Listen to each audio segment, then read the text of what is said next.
Well, hello everybody. Welcome back to Musings of a Middle-Aged Man. This week we're going to do things a little different. I'm going to do an excerpt out of one of my stand-up comedy routines. Some of you may not know, I'm something of a stand-up comedian, and I have a few routines that I like to do. I've got good reviews off of them. People have enjoyed my stand-up routines, so I'm going to treat you to one this week. Since it's almost Halloween, be next Tuesday. I've got a stand-up routine that goes along with that. Um, I'm not specifically stand-up comedy. I do some of that. I'm more of a situational comedian, and if you're wondering what the difference there is, stand-up comedian is someone who can relegate jokes. By simply telling stories, anecdotes, that kind of thing. I can do that. Where my true strength lies, though, is the situational comedian. And what that is that's when you have like a setting, a backdrop, that becomes part of the comedy itself. Um, for example, in band practice several years ago, um, we had our worship leader's son running the soundboard, and we were in the middle of practice, and the guitarist at the time was having difficulty tuning his guitar, and he and the keyboardist, our worship leader, were working together. And I had inquired, say what's going on, and the guitarist had said, "Well, I'm having trouble locating A minor." So, oh, okay. So I looked back at the soundboard from across the way, and called out to the kid, and he goes, "Yeah." I said, "Stand up." And so as soon as he stood up, I looked back across the stage and I said, "Hey guys, there's A minor." Okay, some of you get that later. Um, so that kind of gives you an idea what my wife has to put up with and what it means to be a situational comedian. Like I said, I do the stand up, and I've gotten some good reviews on it. So I'm going to treat you to that this week. This one is about Halloween and horror movies. That's what I've entitled today's stand up. That's what I call it. I'm hoping to make an album, hopefully not in the too distant future, with all of my routines put on there so you can enjoy them. This one, since it's the Halloween season, this one obviously fits this week. And what it is I'll delve into my issues, problems, and thoughts about horror movies. Since it's about that time of year for it, share with you some of the anecdotes I've had as a person dealing with different horror movies. But it's that time of year again for the ghosts, the ghouls, the goblins, and the trick or treating. For those of you who are maybe getting a little too old for the trick or treating, I recommend you take a page out of my book.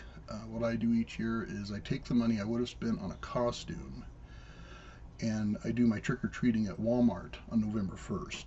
Okay, just take the cash with you that you were going to spend on a costume, wait a day, go to Walmart, go to the candy section, load up. Okay, I can get months worth of candy for very cheap. One year they actually had their candy marked down 90% off. And by golly, my dentist can now afford new cars for all three of his teenage daughters. Okay, that's how that worked. All right. So that's my recommendation: is just leave it to the kiddies, and once you reach a certain age, save your money, go to Walmart the next day and do your trick or treating. Then, way to go, right? So this is more about horror movies, though. And horror movies, they don't really do it for me. I don't know why. I don't get any entertainment value out of them. They don't entertain me. They don't scare me. They do get the jump scare. Now that I can get, like your jumps out, I'll do that. I'm not immune to that part of it. But mostly it's the storylines and the acting, I think. To me, horror film acting is like one step above, like, acting. Okay, the storylines are stupid, ridiculous. You're not there for the characters anyway. You're there for the slasher and the gore and the scare and all that. And I don't for that. And it's something that I've had since I was a kid. Give you an idea what I'm talking about. When I was, let's see, I probably would have been about 8 or 9 years old. Um, a few years after the Exorcist movie had come out in the early 70s, which at the time was considered the standard of horror movies.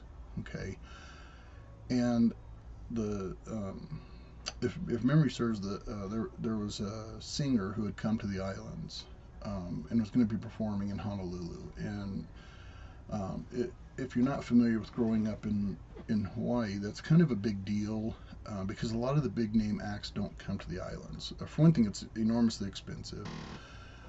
Two, the clubs and places they would sing in typically tend to be pretty small. So the ticket sales wouldn't overcome the cost it would take to bring themselves and their entourage out to the islands. So they didn't stop through. Every once in a while, one would come through on a world tour, like they'd be headed to Tokyo, and so they would divert some of the equipment and singers to Honolulu for a couple of nights, and that was considered a rare treat. And so that's what the adults were doing. A friend of mine, Ronnie, his sister and her friend Sylvia had agreed to babysit myself, Ronnie, and Eddie, and another young man who was there. He was about our age, but I'd never seen him before. I don't remember seeing him at school. I hadn't seen him since. I didn't see him any time after that evening. Eddie's dad, Neil, and Ronnie's dad went and got pizzas and brought them back to the house along with some sodas. So basically, Jamie, that's Ronnie's older sister, and her friend Sylvia were going to babysit the four of us. And so we were having our pizza and sodas, and the parents had already left for Honolulu. And the girls had decided that I think it was CBS was going to play The Exorcist, and they decided they really wanted to see The Exorcist. So that's kind of, whatever the girls decided, that's what the rest of us were going to do. And I knew of The Exorcist. I wasn't that familiar with it, but I knew it was, horror, and it was scary. I knew it was intense, that kind of thing, but I really wasn't all that familiar with it. And I wasn't really interested in it either. But I was getting pizza and pop, so I didn't care. So show's about to start, and we all get in the living room. Now I'm sitting in a recliner catty corner from the television. Eddie and Ronnie are on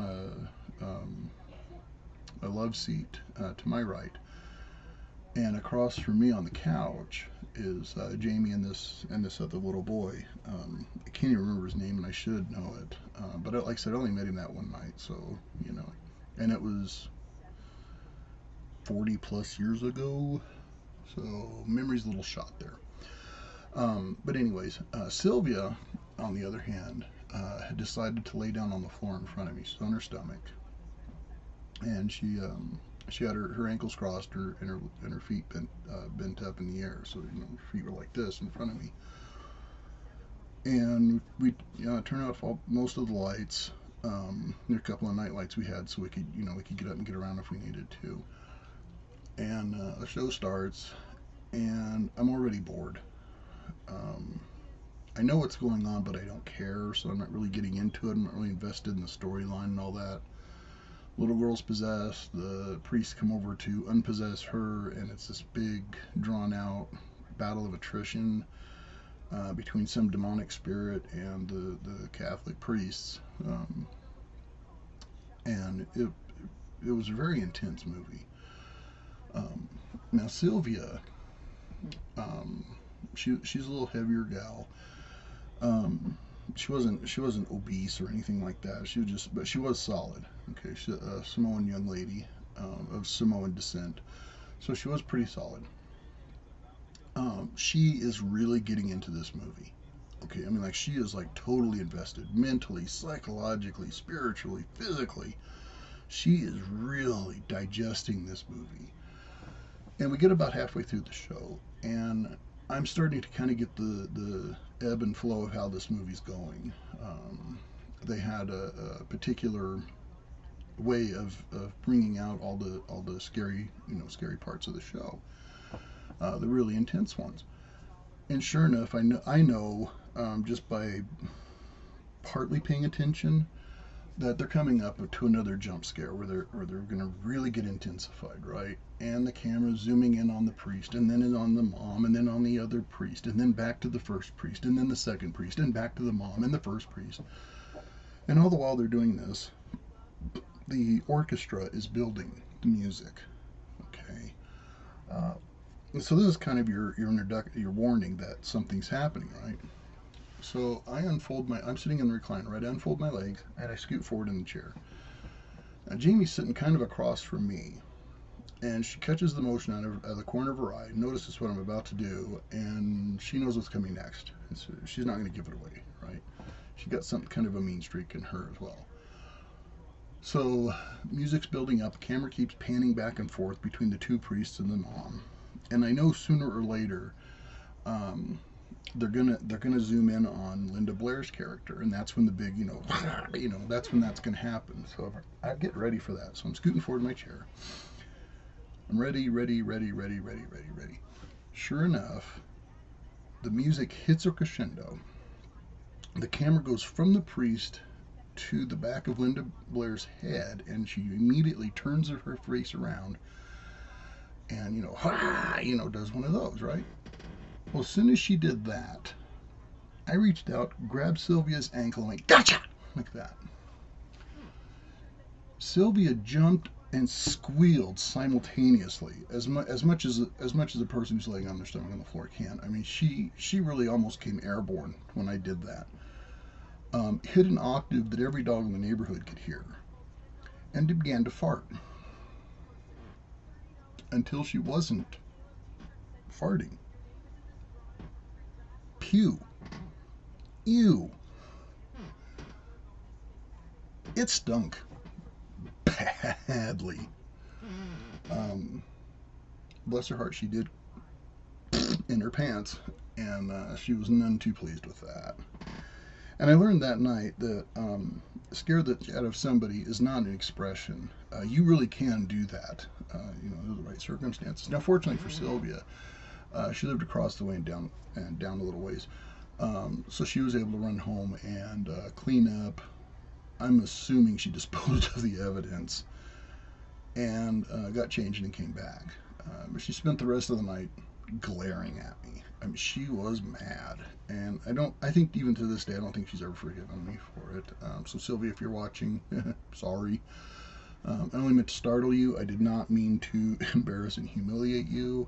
I'm very sorry. Jamie was in tears laughing at you for the rest of the night. It was not my intent, I promise. Okay. But that gives you an idea where I'm at with horror movies. And it's funny because my Uncle George, my mother's eldest brother, she's the eldest of five. So in the pecking order, the next one down was Uncle George. He is a connoisseur of horror movies. I mean, this guy watches the zombie movies, like Dawn of the Dead, Day of the Dead, Rise of the Dead, that kind of thing. He watched those the way you'd watch a documentary on engines being rebuilt. Okay, and he paid attention to the storylines really intently. I mean, like he'd watch one of the zombie movies. The zombies are all coming out because hell is filled and there's no more room, and so these other lost souls that were supposed to go to hell can't go to hell, and so they come up out of the ground, and now they're terrorizing people, all that kind of thing. Whereas in another movie with zombies, dead people coming, reanimated, that was because of a chemical spill. And he noted that there was a definitive difference between the rejects of those who were supposed to go to hell versus the ones who came out of the ground because of the chemical imbalance in the dirt or whatever. I thought they were really stupid, lame. They didn't do anything. They didn't even frighten me, really. I mean, I'd watched bits and pieces of those dead movies. Waste of time. But that kind of gives you an idea how I kind of get into the horror movies, or not really get into it, I guess. Fast forward many years later, I'm in my late teens, early 20s, and I'm working at a store. I was a mechanic out in the shop, and one of the guys had decided for Halloween, hey, let's all get together, and we'll have a cookout, cook burgers and dogs and whatnot, which was really good. Everybody bring a side dish. I brought potato salad, and we'll watch some horror movies. Woo, yeah, won't that be cool? Yay, So we're all over at his house, and I don't know what movie we were watching. I probably should know. It was probably one of the Friday the 13th movies with Jason Voorhees. I don't think it was, but it could have been. It was a really stupid movie. It was nothing but gore for the sake of gore. It wasn't even really a slasher movie. But basically, the premise of the story is, just to give you an idea how stupid this is. Premise of the story is these four young couples decide they're going to go up to this one guy's uncle's cabin up in the woods for a little, weekend. Hubba hubba. Okay. Anyways, they're all going up for the weekend for some nookie. And they get up to Uncle Ralph's cabin, which is really a nice cabin. I mean, what this thing is doing out in the middle of the woods, I don't know. But it's a really nice cabin. And they get there, and they get all situated, and they get all settled, and it's a really slowly developing story. But once they kind of get into it, whoever this homicidal maniac is discovers, the cabin, sees the kids, probably some kind of high-minded moralist, knows none of them are married, and that what they're doing is sinful, and he needs to correct them. Whatever. The thing is that one or two characters have dropped off, okay, and nobody knows what happened to them. Has anybody seen Becky? No, didn't she go to bed? Well, I haven't seen her in an hour. Tom is missing too. Now keep in mind, Tom and Becky were not a couple, okay? Tom's girlfriend is still there, and she's concerned about him, and Becky's boyfriend is there, and he's as clueless as you can get. We get a little further into the movie, right? And our main little hero guy, supposedly our hero guy. No, he wasn't the hero. One of the girls was the hero. I think Lisa was the hero. Anyways, one of the 8 of them, and I think it was the girl, finally bests this homicidal maniac in the movie. It should give you an idea how boring this movie is. I can't even remember details like that from it, okay? Anyways, he's kind of going through, and he decides he needs to relieve himself, okay? Because apparently in horror movies, the bladder still fills and still needs to be drained, right? So he goes into the bathroom. Now, this next part, I'm not saying this to gross anybody out or to scare you or freak out or anything like that. So if it does, I do apologize up front. It's not the intent, okay? It's just part of the movie. And to me, it was part of the lunacy of horror movies in general, okay? But he needs to go relieve himself, and so he goes to the bathroom, and he goes in, and he lifts up the lid in the ring, and there in the bowl of the toilet is the severed head of one of his friends. I don't know about the rest of y'all, but I can tell you, if I go into my bathroom, I lift the ring and the lid up, and there is a severed head. I don't care whose head it is. There is a severed head in the toilet. I can promise you, before the ring touches the porcelain of that bowl, my happy butt is out the door, in my car down the road, back into town, back to my apartment upstairs, 4 deadbolts on the door, in my bedroom, door closed, barricaded with the dresser under my bed, praying to whatever deity will listen to me for protection. Dipstick and a half decides he needs to go investigate. For what? I have no idea. This has got to be one of the most brain-dead, stupid ideas I have ever seen an actor portray. Your friend's severed head is in the bowl of the toilet. And you decide Now would be a good time to go investigate what happened. I can tell you what happened. Your friend died. You're gonna die. Get out. No. He's gonna go investigate. Cue the stupid songs at this point, okay? No, they play the intense music, and I'm like, oh, here we go. I don't believe that. I'm gonna get a headache. But we're all sitting there watching this movie, right? And the girls are all wrapped up within themselves, and they're all getting intense, and the guys are watching it. Oh, you know, what's gonna happen? Oh, gotta pay attention. Gotta see. Oh, what's he doing now? You know. I'm sitting on the couch thinking, somebody just shoot me in the head. For crying out loud, why am I watching this? How did I get talked into this again? Oh yeah, that's right, it was a good barbecue. If you want to talk me into anything, just feed me. That'll work. Okay, that'll do it. Alright, so this idiot decides he's going to start in the basement, where there's no escape at all. He takes with him a weapon. No. He picks up a bat. No. Gun. No. Machete. No. He picks up a freaking pin light. Itty bitty light, right? And into the basement he goes. It was at this point I started cheering for the maniac. Seriously, get this guy out of the gene pool before he finds some desperate dame, alright? We do not need this guy reproducing at any time for any reason. Please let this guy find him. Not to kill the suspense, but he gets into the basement, sure enough finds the homicidal maniac. Guess who's armed? Guess who isn't? Guess who's dead? Thank you, I am cheering. Everybody else is screaming.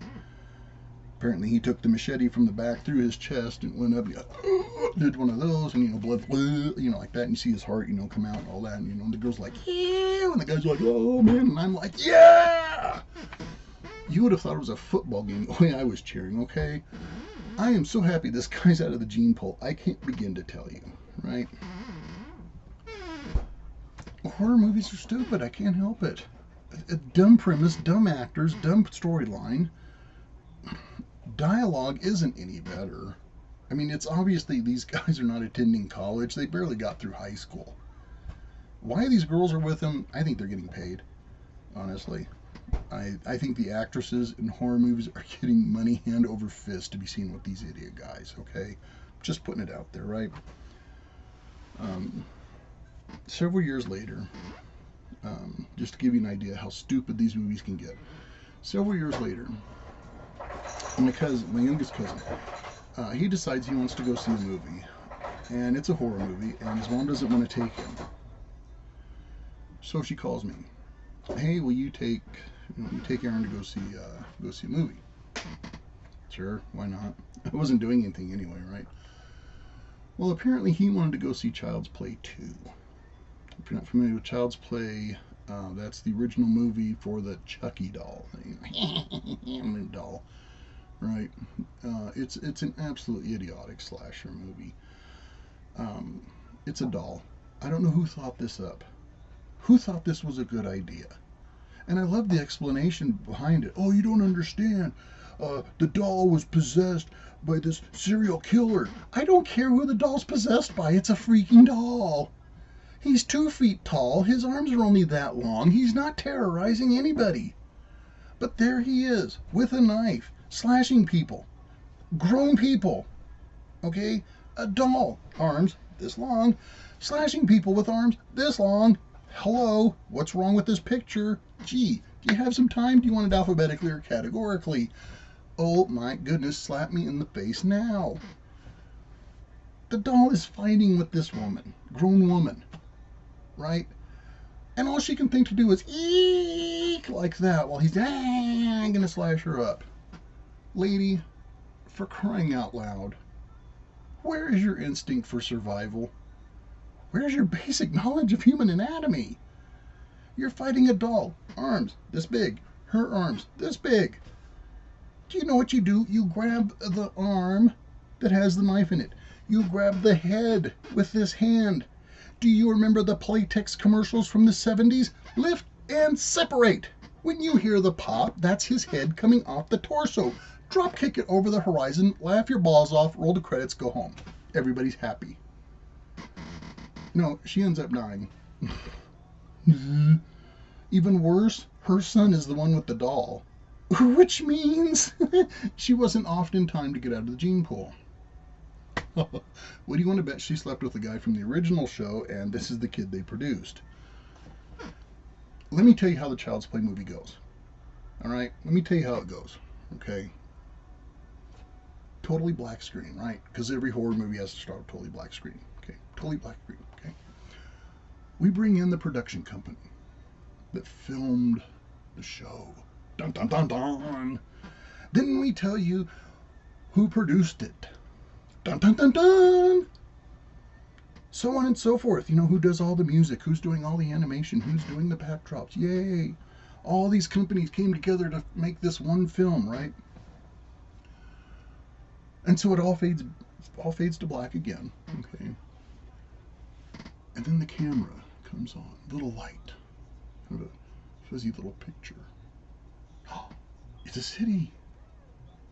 And so the camera zooms in a little bit and we get a little clearer picture and we can see the downtown cityscape, all the big, you know, the big buildings, all the cars, you know, doing all that.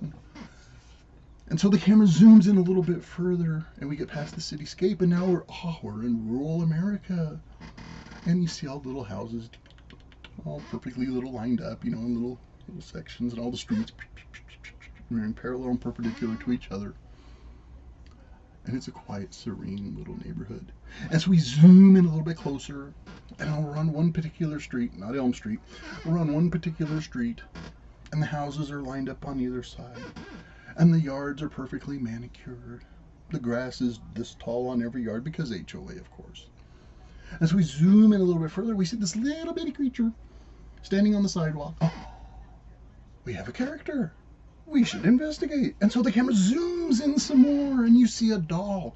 But not just any doll. Oh no, it is a wicked doll. And he has a maniacal look on his face and a maniacal laugh and he's holding on to his knife. Movie's over, roll credits, go home. That's the Child's Play movie right there, okay? That's it. That's how it should have gone down. Seriously. Total waste of film. They've got 8 freaking shows about this idiotic doll. People say, you know, okay, so you don't like horror movies, but have you ever had a movie actually freak you out? Got to think about it. Cue the Jeopardy music at this point. And actually, the answer to that question is yes. There was one movie that did freak me out, although it didn't freak me out directly. Kind of freaked me out indirectly. Okay, and you say, you know, oh, what movie finally freaked out the guy who doesn't like horror movies? Funny tale that it was actually Texas Chainsaw Massacre, but like I said, it didn't freak me out directly. Okay, for this one we go back to my junior year in high school. Texas Chainsaw Massacre Part 2 actually came out. Now I hadn't not seen Texas Chainsaw Massacre Part 1, so I'm not even interested in that, in the movies or the shows or anything like that. I was familiar with it. I knew it. I knew of it. Everybody does. You know of the movie just by the title itself. You don't need to know anything else about Texas Chainsaw Massacre. The title tells you. It's in Texas. There's a chainsaw, and somebody's massacring people with said chainsaw in the state of Texas. That's it. There you go. The whole show's explained to you right there in the title. You have to look no further. Okay. Anyways, this was part 2, and they advertised the movie as after so many years of silence, the buzz is back. Okay. A friend of mine, very good friend of mine, very dear friend, wonderful, wonderful man, unfortunately is no longer with us. He passed away quite a number of years ago, actually. Name is Jimmy, and he wanted to go see Texas Chainsaw Massacre Part 2. He had seen Part 1. He wanted to see Part 2. And he didn't want to go by himself, just because he didn't want to be freaked out by it. So he asked me, you know, he said, hey, what are you doing Friday night? I'm not doing anything. Pretty much story of my life in high school. What are you doing Friday night? Nothing. Hey, you want to go see a movie? Sure. Um, well, like I said, I never turn down a free movie, especially if you throw in, the bucket of popcorn in the gallon of Coke that goes with it. So Jimmy gets me hooked up with my popcorn and my Coke, and I'm doing pretty good. We get in the theater, I'm munching on popcorn, sucking down the Coke, just kind of enjoying life. And we get into the movie. Of course, we have to have all the trailers to, upcoming events and all that. And the lights in the theater finally go down again, and then they start the show. Um, and it went about as well as you would think it would.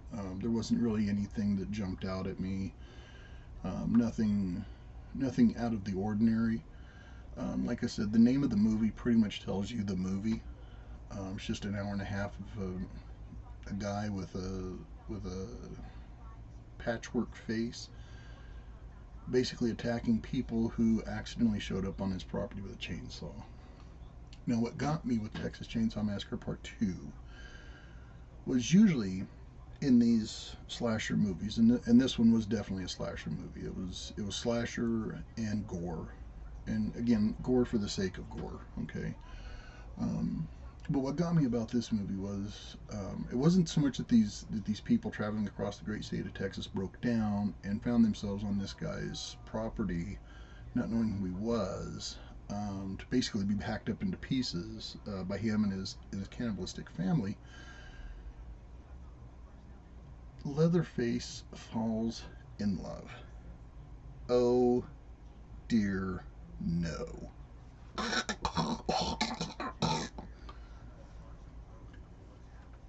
So we have a slasher movie.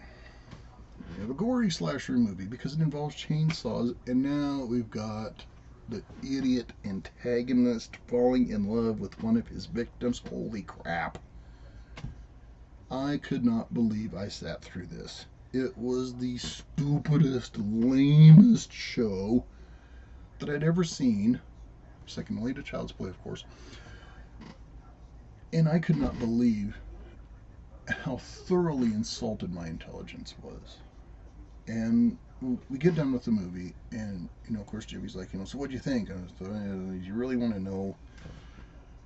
Because he knew my propensity for horror movies. I wasn't really interested in them. But he's like, yeah. I want to know. What do you think? What do you think? What happened? I was like, honestly, Jimmy, that was really insulting.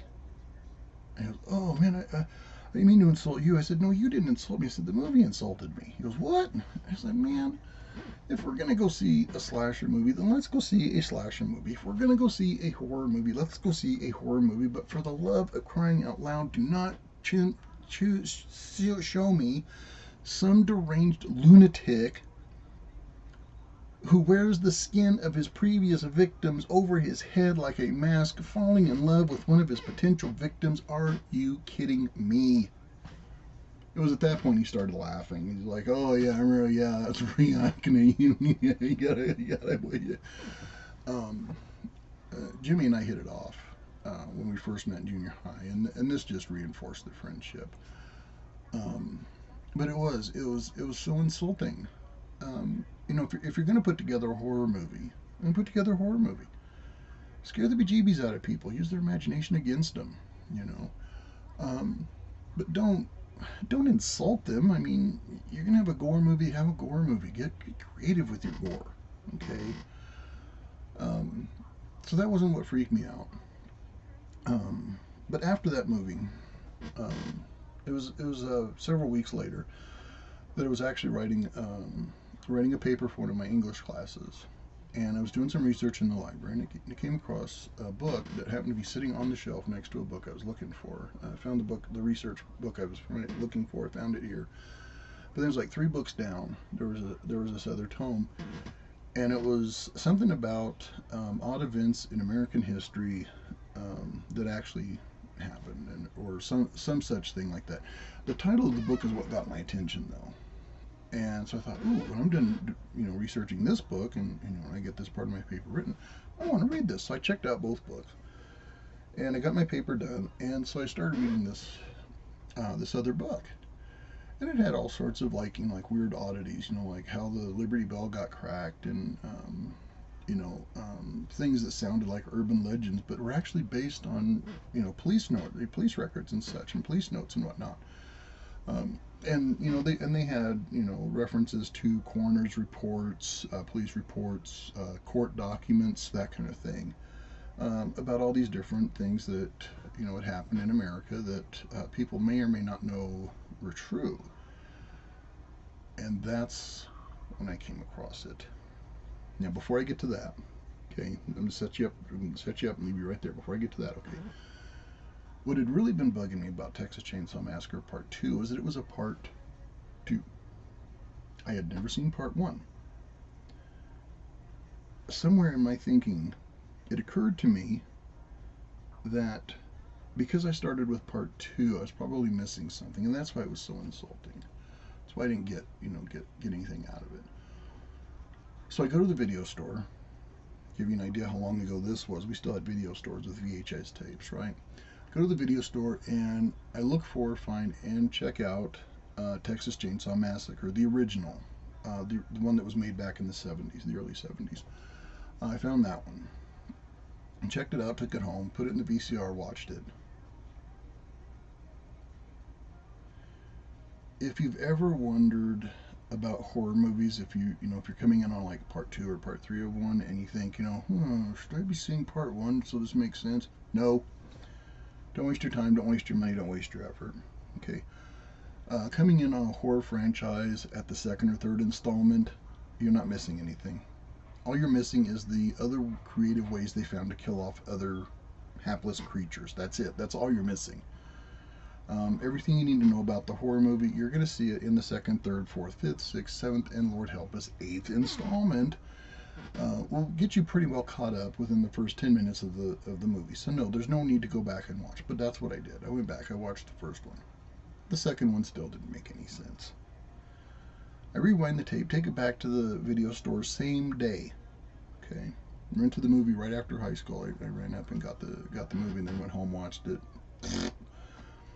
Rewinded it, put it back in the container, took it back to the video store, put it in the drop slot. All I could think of was, man, there is 4 hours of my life between Part 2 and then watching the Part 1. There is 4 hours of my life I am never getting back. Watching Part 1 did nothing for Part 2. It didn't explain anything. It didn't open any new ideas. It didn't make any big reveals. And it certainly did not explain why the main protagonist, Leatherface, is falling in love with his victim, who is making it as clear as she possibly can that she wants nothing to do with him. That sounds a lot like my dating life, too. Huh. I guess Leatherface and I do have some things in common. Hey, there you go. At any rate, it didn't help explain anything. Okay. So, remember the book I checked out when I was researching in the paper? This is where it all comes in. There it is in the book. I read about how Texas Chainsaw Massacre, the original, okay, not all these remakes, Part 2, 3, all that, or even the revised ones. The original Texas Chainsaw Massacre, okay, back in the 70s, was actually based on real events. I won't even fly over the state of Texas anymore. No way. That freaked me out. So like I said, you have a movie that freaked you out, you had Texas Chainsaw Massacre, but like I said, it freaked me out indirectly, and that's how indirectly it freaked me out. So there it is. There's my experience with horror movies, the reason I don't like them, the reason I don't watch them, the reason I don't really get into them. I haven't since I was a kid. I'm probably not going to start now. But I hope you enjoyed it. Next week I go back to my regular videos. That one will be on a wicked and adulterous generation. I hope you'll see me there. I look forward to seeing you again next week. I thank you so much for joining me here. God bless. Take care of each other. Go in peace. We love you.